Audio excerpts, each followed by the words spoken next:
Here's how you can change the paper size in Google Docs. Go to the File menu, click Page Setup, and then here in the paper size, you can change the default setting from A4 to whatever paper size that you want. So in this example, I'm going to turn it to A3.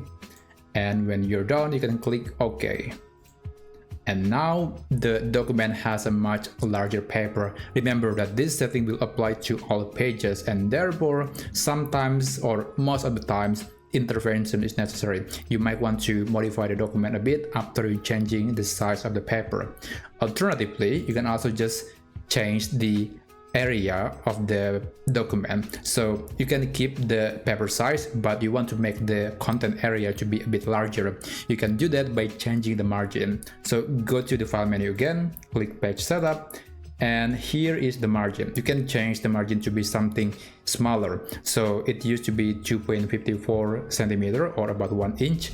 So I'm going to turn it to just 1 centimeter on each side. And when you're done, click OK.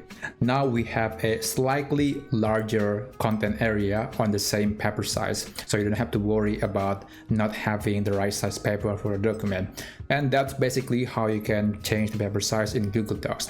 I hope you found this video helpful, and thank you for watching.